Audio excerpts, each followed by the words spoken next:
दोस्तों नमस्कार। ईयर 1964 प्रकाशित एक पुस्तक द प्रोस्पेक्ट ऑफ इमॉर्टलिटी में अमेरिकी भौतिक वैज्ञानिक रॉबर्ट सी डब्ल्यू एजिटर ने मौत के बाद जिंदगी की संभावनाओं को नई व्याख्या दी। इस पुस्तक में उन्होंने बताया कि कोई भी व्यक्ति हो, उसकी मृत्यु के बाद उसे जीवित किया जा सकता है। कुछ उनकी थ्योरी थी, कुछ उनके अपने थॉट थे, जिससे वे अपने लॉजिक पर पूर्णतः विश्वास करते थे। हृदय गति बंद हो जाने और सांस रुक जाने और दिमागी तरंगों को रुक जाने की जो प्रक्रिया होती है, उसे हम लोग क्लिनिकल डेथ कहते हैं। इस तरह की मौत के बाद अगर लाश को नष्ट होने से बचाया जाता है तो उसे एजिटर के अनुसार सदियों तक सुरक्षित रखा जा सकता है। मनुष्य के शरीर को भविष्य में पुनर्जीवित किया जा सकता है अगर उन्हें अच्छी तरह से सुरक्षित रखा जा सके। तो आइए आज इस वीडियो में हम इसी कहानी पे करने वाले हैं बात, और कैसे किसी लाश को सुरक्षित रखा जा सकता है इसके बारे में भी बताएंगे। आप देख रहे हैं मिस्टीरियस सुजीत। वीडियो को लाइक और शेयर करना बिल्कुल ना भूलें, चैनल को सब्सक्राइब करना बिल्कुल ना भूलें। तो चलिए आगे चलते हैं। एजिटर के सिद्धांत तथा उनकी इस परिकल्पना को क्रायोबायोलॉजी के नाम से जाना जाता है, जिसे हिंदी में कहें तो निम्न ताप जीव विज्ञान कहते हैं। इस सिद्धांत के अनुसार लाश को अत्यधिक ठंडे वातावरण में रखा जाता है। मृत्यु के तुरंत बाद लाश को ठंडा करके उसे द्रव नाइट्रोजन में सुरक्षित रखा जाता है।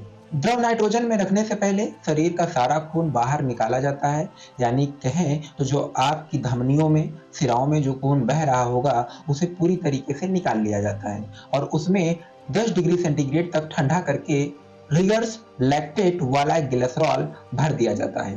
यह एक ऐसा केमिकल होता है जो गाढ़ा होता है और यह जब सिराओं और धमनियों में भर दिया जाएगा तो सिराएं और जो धमनियां होंगी, आर्टरी एंड वेन्स जो होंगी, वो उनके चिपकने का, यानी आपस में चिपकने का, जो जैसे आर्टरी है उसमें एक होल होता है, होलो होता है, ठीक है, पाइप होती है, तो वो पाइप आपस में चिपके नहीं, चिपक जाएगी तो दोबारा उसमें ब्लड का सर्कुलेशन कराना इम्पॉसिबल हो जाएगा। इसलिए रिवर्स वाला जो होता है ग्लिसरॉल भर दिया जाता है। इससे क्या होता है, वो धमनियां फूली फूली रहती हैं। इसके पश्चात लाश को एल्युमिनियम की पतली चादर में लपेटकर ठोस कार्बन डाइऑक्साइड वाले बक्से में रखा जाता है, जहां उसका तापमान घटकर -79 डिग्री सेंटीग्रेड हो जाता है। इसके बाद द्रव नाइट्रोजन से भरी कैप्सूल में इस शव को रखा जाता है, जहां तापमान घटकर -196 डिग्री यानी 196 माइनस का सेंटीग्रेड ताप हो जाता है।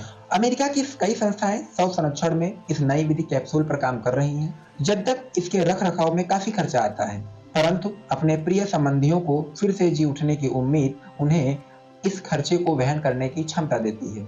कई व्यक्ति मृत्यु के बाद अपने शव को सुरक्षित रखवाना चाहते हैं। अमेरिका और ऑस्ट्रेलिया में कई ऐसी कंपनियां हैं जो इस वर्क को अंजाम दे रही हैं, और वो अपने इसी फ्यूचर को देखते हुए कि अगर यद्यप कभी भविष्य में बेहतर इलाज आया, बेहतर टेक्नोलॉजी आई और मनुष्य को जीवित कर लिया गया, तो ये जो सब रखे हुए हैं कंपनियों में, इनको फिर से जिंदा किया जाएगा। इसी तरीके एक कहानी है, जो कहानी है अमेरिका की। अमेरिका की जो हालपर्ट की माँ है, माँ क्लारा डॉस्टल ने एक स्वप्न में देखा कि वो मृत्यु के बाद जीवित हो उठी। उनकी इसी इच्छा से उन्होंने अपनी बेटी से कहा कि मेरा शव सुरक्षित रखा जाना चाहिए। माँ की अंतिम इच्छा को पूरा करना था उनकी बेटी को, इसीलिए उन्होंने अपनी माँ का शव आज भी कैप्सूल में अमेरिका में रखवा दिया है।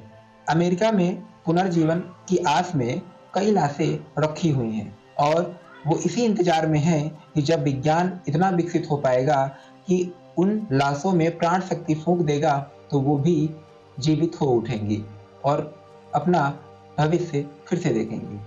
आपको इस थ्योरी में क्या लगता है, कमेंट करके जरूर बताइएगा। इसमें और अधिक जानकारी के लिए आप द प्रोस्पेक्ट्स ऑफ इमॉर्टलिटी किताब पढ़ सकते हैं। किताब अगर आप कहिएगा तो हम उसका लिंक बिल्कुल दे देंगे। ओके, तो चलिए, धन्यवाद।